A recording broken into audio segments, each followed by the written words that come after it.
ദിവസമാണ് കേട്ടോ നമ്മുടെ ദുരന്തർ മൂവി കണ്ടത്. അപ്പോൾ പടം ഒരു രക്ഷയില്ല, കിടിലൻ തന്നെ. ഇപ്പോൾ ഫേവറേറ്റ് ആയിട്ടുള്ള സീൻ ഏതാന്ന് വെച്ചാൽ ഇപ്പോൾ പടം കണ്ടവർക്ക് ഏകദേശം മനസ്സിലായിട്ടുണ്ടാവുമല്ലോ. അപ്പോൾ ഇതിലൊരു കെമിക്കലിനെ പറ്റി പറയുന്നുണ്ട്, ഡൈമീഥൈൽ മെർക്കുറി. അപ്പോൾ പിന്നെ നമുക്കിന്ന് ഡൈമീഥൈൽ മെർക്കുറിയെ കുറിച്ച് സംസാരിക്കാം. One of the poisonous neurotoxin ആണ് ഡൈമീഥൈൽ മെർക്കുറി എന്ന് പറയുന്നത്.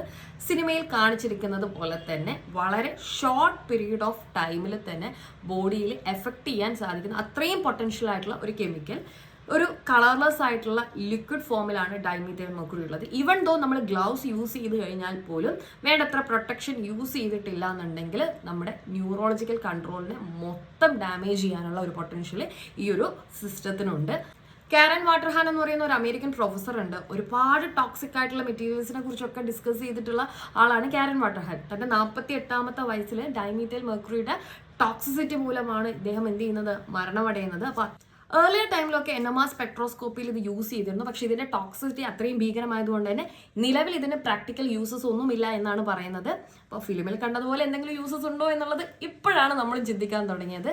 സോ അതാണ് ഇന്നത്തെ വിശേഷങ്ങൾ. മറ്റൊരു വീഡിയോയിൽ വീണ്ടും കാണാം. ബൈ.